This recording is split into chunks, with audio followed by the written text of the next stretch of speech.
আমাদের বিক্রমপুরের ভাষায় একটা ডায়লগ আছে যে বলা হয় যে উঠা তোর বালবতুয়া। তো বিক্রমপুর বলতে আমি যে জায়গাটিকে বোঝাতে চাচ্ছি সেটা হচ্ছে বর্তমান নাম হচ্ছে যেটার মুন্সিগঞ্জ। মুন্সিগঞ্জ জেলার কথা আমি বলতে চাচ্ছি। তো মুন্সিগঞ্জ জেলায় সবচাইতে বেশি যে ফসলটি উৎপাদন হয় সেটা হচ্ছে আলু।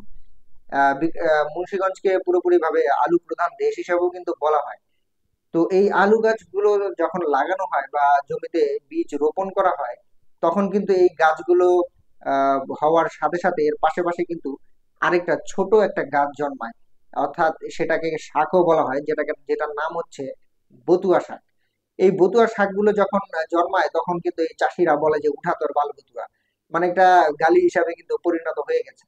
কারণ হচ্ছে এই বতুয়া শাকগুলোকে যদি তোলা না হয় তাহলে সেই ক্ষেত্রে আলু গাছ কিন্তু আর ঠিকঠাক ভাবে জন্মাতে পারবে না বা ফলন কিন্তু তখন ভালো হবে না। তো সেই সুবাদে এই বতুয়া শাকগুলোকে কিন্তু তুলে ফেলা হয়। আর বতুয়া শাক কিন্তু খেতেও যেমন সুস্বাদু এবং অনেক ভিটামিন যুক্ত। তো আমি আজকে যে বিষয়টা নিয়ে কথা বলতে চাচ্ছি সেটা হচ্ছে বাংলাদেশের যে টেসলা খ্যাত ব্যাটারি চালিত অটো রিক্সার কথা।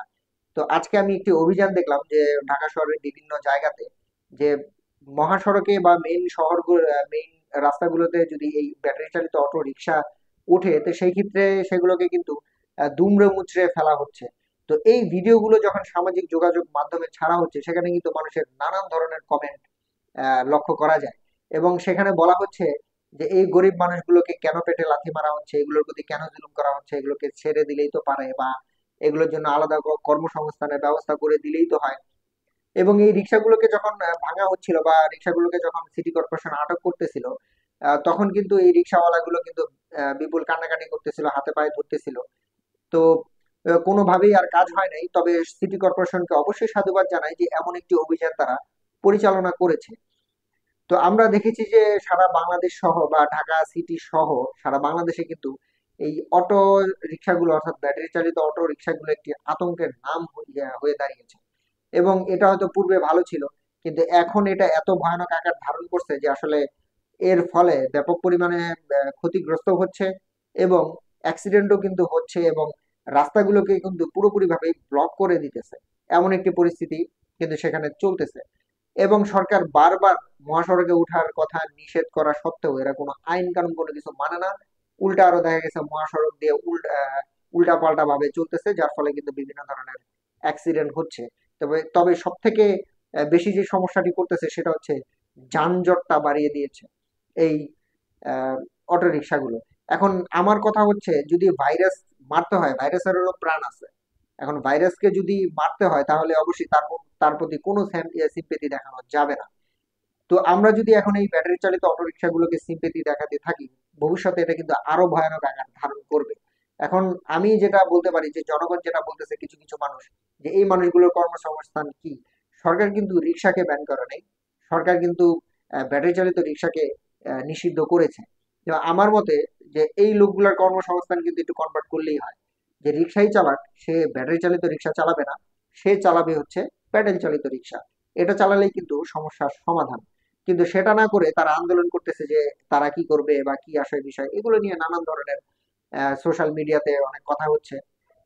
তা আমি সরকারকে উদাত্ত আহ্বান জানাবো যে এটা তারা যে উদ্যোগটা নিয়েছে এটাকে সাধুবাদও জানাই এবং এটা যাতে চলমান থাকে। এখন আমরা যখন একটি ফসলাদি জমিতে কীটনাশক প্রদান করি, যে ফসলাদি গুলো যাতে ভালোভাবে উৎপাদন হয় বা পোকে যাতে না খায়, সেই জন্য কিন্তু আমরা কীটনাশক ওষুধগুলো জমিতে ছিটাই। এখন যদি পোকামাকড়ের প্রতি সিম্পেথি দেখিয়ে যদি আমরা জমিতে কীটনাশক ওষুধ প্রদান না করি, সেই ক্ষেত্রে কিন্তু সেই ফসলাদি আর ভালো হবে না, সব কিন্তু কীট পতঙ্গ গুলোতেই খেয়ে ফেলবে। তো আমি যেই বতুয়া শাক কিংবা এই কীট পতঙ্গের কথা বলতেছি সেটা হচ্ছে এই ব্যাটারি চালিত অটো রিক্সা বা এই লোকাল ক্লাসের লোকজন। এরা যেভাবে ঢাকাকে গ্রাস করা শুরু করছে, এক সময় দেখা যাবে যে ঢাকার স্থানীয় বাসিন্দারাই তখন আর ঢাকায় থাকার উপযোগী থাকবে না, তারা হয়তো অন্যত্র সরে যেতে বাধ্য হবে। কারণ এরা এত পরিমাণে বা এমন ভাবে ঢাকা শহরকে গ্রাস করে নিতেছে যেটা আসলে বলার বাইরে। আর তারা যখন রোডে ঘাটে চলে মনে হয় যে তারা বাদশা চলতেছে, এমন একটি আচরণ থাকে। তাদের কোনো রোড ট্যাক্স নাই, তাদের কোনো লাইসেন্স নাই, তাদের কোনো গাড়ির কোনো কাগজপাতি নাই। এগুলো ছাড়াই নির্বিঘ্নে তারা রাস্তা শহরের দাপটের সহিত চলতেছে। আর যারা নাকি ট্যাক্স দিয়ে, ভ্যাট দিয়ে, লাইসেন্স নিয়ে এবং গাড়ির কাগজপাতি নিয়ে রাস্তা দিয়ে নামতেছে তারা নিরুপায় হয়ে যাচ্ছে। একটা প্রাইভেট কার যখন রাস্তা দিয়ে চলে তখন দেখা গেছে ব্যাটারি চালিত অটো রিক্সা এসে সেটার উপর একটা অ্যাক্সিডেন্ট ঘটায়। তো সেই ক্ষেত্রে তারা তখন কি বলে যে ভাই গরিব মানুষ ছেড়ে দেন এই সেই। তো এইসব সিম্পেথি দেখিয়ে যদি আমরা এদেরকে প্রতিনিয়ত এই আশকারা দিয়ে যাই তাহলে এটা কিন্তু আরো ভয়ানক আকার ধারণ করবে। তবে সরকারকে আমি অধীর আগ্রহে উদাত্ত আহ্বান জানাবো যে এই অভিযান যাতে চলমান থাকে এবং তাদের কর্মসংস্থানের ব্যাপারেও যাতে একটু বিবেচনা করা হয়, যাদেরকে তাদেরকে যাতে জোরপূর্বক প্যাডেল চালিত রিক্সায় যাতে কনভার্ট করানো হয়। এবং শুধুমাত্র রোডে ঘাটে রিক্সাগুলোকে ধরলেই হবে না, এর পাশাপাশি বিভিন্ন গ্যারেজে গিয়ে হামলা দিতে হবে বা যেসব জায়গাতে তারা ব্যাটারি চার্জ করে সেসব লাইনগুলোকে কিন্তু কেটে দিতে হবে। তবে যাই হোক, সরকার আমাদের থেকে ভালো বুঝে, অবশ্যই তারা কোনটা ভালো কোনটা মন্দ এটা নিয়ে অবশ্যই ভেবে চিন্তে দেখবেন। তবে এটা আমি বলবো যে আসলে ভাইরাসকে সহানুভূতিশীলতা দিয়ে বাঁচিয়ে রেখে নিজের ক্ষতি করার কোনো মানেই হয় না। ভাইরাসকে আগে নিয়ন্ত্রণ করতে হবে, এরপরে জনজীবন শান্তিপূর্ণ বা রোগমুক্ত করতে হবে। তবে বাংলাদেশের বর্তমানে সবচাইতে বড় ভাইরাস যেটা, সেটা হলো এই টেসলা খ্যাত ব্যাটারি চালিত অটোরিকশা। এই ভাইরাসকে করোনা ভাইরাসের মতো একবারে পুরোপুরি ভাবে নির্মূল করে দিতে হবে।